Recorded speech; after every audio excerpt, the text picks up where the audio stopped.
What up gang, Malaysia, Indonesia, Singapura, Brunei. Assalamualaikum, it's your boy Kim Iskoverto and welcome back to my channel yang semestinya hanya akan borakkan berkenaan One Piece. Alright guys, dalam video kita pada kali ini aku akan kongsikan dengan kalian semua informasi terbaru dan terkini untuk bocoran One Piece chapter yang ke-1071 yang akan datang. Kalau dalam video yang lepas aku dah kongsikan dengan korang 4 poin yang kita telah dapati daripada leaker. Kali ini aku akan kongsikan dengan korang maklumat-maklumat tambahan yang sememangnya sangatlah menarik untuk kita bincangkan bersama.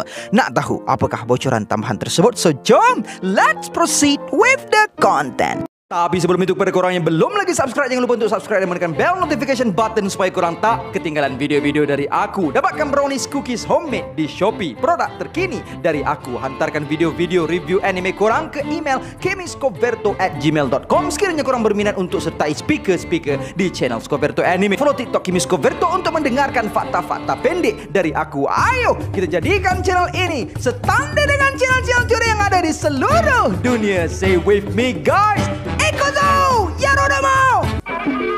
Kisah seorang anak yang duka nustapa karena ibunya batu.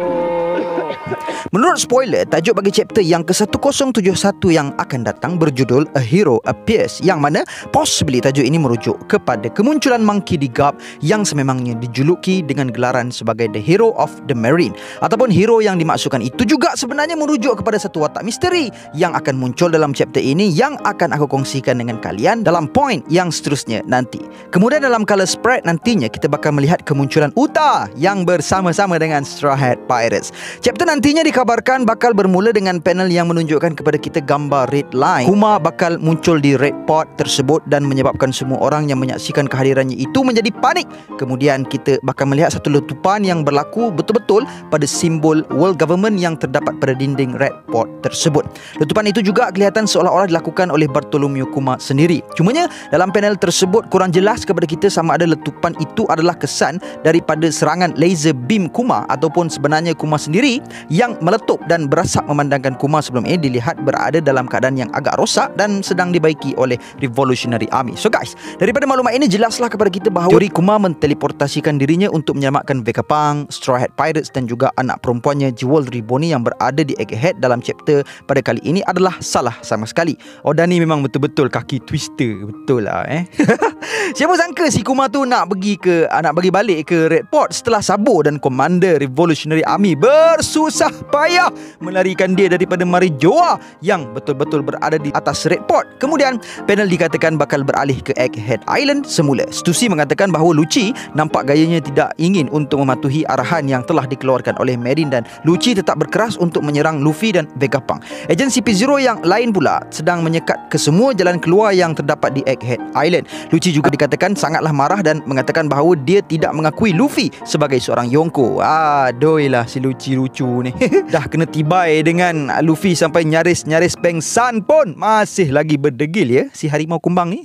Kemudiannya kita bakal melihat situasi di dalam makmal yang mana kesemua Vegapunk telah pun bersiap mengemaskan kesemua kelengkapan yang ingin dibawa oleh mereka. Ketujuh Vegapunk dikatakan bakal menaiki Thousand Sunny, namun kita tidak ditunjukkan dengan kehadiran Atlas dalam chapter yang akan datang nantinya. Edison kemudiannya akan memberitahu kepada Vegapunk bahawa masih ada lagi seorang yang berada di Egghead Island yang mampu untuk membantu mereka. Walau bagaimanapun Edison enggan untuk menghubungi watak tersebut kerana sekiranya watak itu membantu mereka, maka dia tidak akan dapat untuk terus tinggal di Egghead Island lagi dan akan diburu oleh world government. Akan tetapi Vegapunk yang sebenar membuat keputusan untuk menghubungi watak tersebut. Watak misteri itu kemudiannya dikatakan bercakap dengan Vegapunk dalam keadaan yang penuh sopan santun dan berbudi pekerti, berbudi bahasa, dan kita hanya ditunjukkan dengan siluet daripada watak tersebut sahaja dalam chapter yang ke-1071 nantinya. Vegapunk juga dikatakan bahawa sangatlah yakin bahawa watak misteri tersebut mampu untuk menguruskan CP0 sementara Vegapunk dan Straw Hats cuba untuk meloloskan diri. Watak misteri tersebut akan mengatakan kepada Vegapunk bahawa dia sememangnya menunggu arahan daripada Vegapunk dan sudah pasti dia akan membantu Vegapunk. Guys, inilah watak misteri yang aku mention kat korang masa part tajuk tadi. Hailah si Oda ni, watak misteri lagi. Watak perempuan misteri dalam cover page yang lepas pun tak terjawab lagi. Dah tambah watak misteri yang baharu pula. Ataupun mungkinkah watak misteri yang akan muncul dalam chapter ini nantinya adalah watak perempuan itu sendiri? Yelah, kalau tak, kenapa Oda tiba-tiba munculkan watak itu dalam chapter yang lepas kan?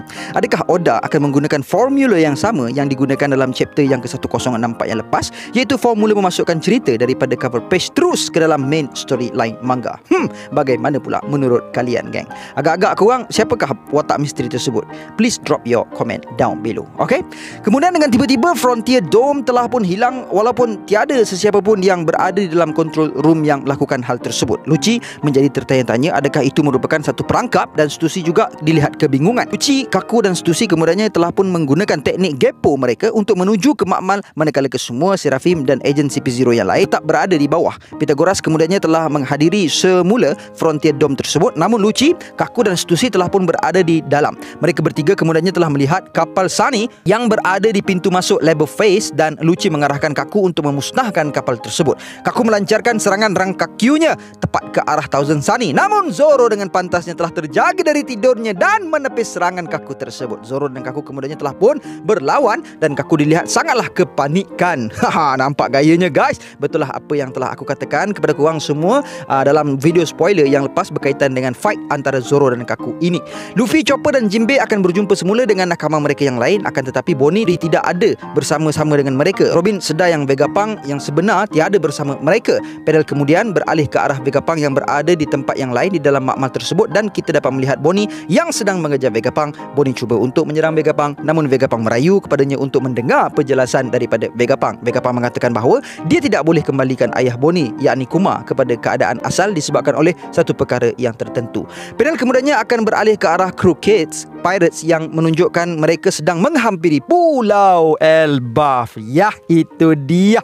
Kita akan melihat satu bayangan pulau yang gergasi di sebalik kabus, dan Kid dikatakan sangat-sangatlah teruja. Kemudian Pedal akan beralih ke arah Marine Base G14. Vice Admiral Doll sedang bertengkar dengan seseorang melalui perbualan Denden Mushi. Doll mengatakan bahawa semua kapal mesti menuju ke Pulau Egghead sekarang, dan Marine tidak boleh untuk mengerahkan angkatan mereka ke tempat yang lain buat masa ini. Dan ternyata watak yang sedang bercakap dengan Doll itu adalah Mahangki di Garpu.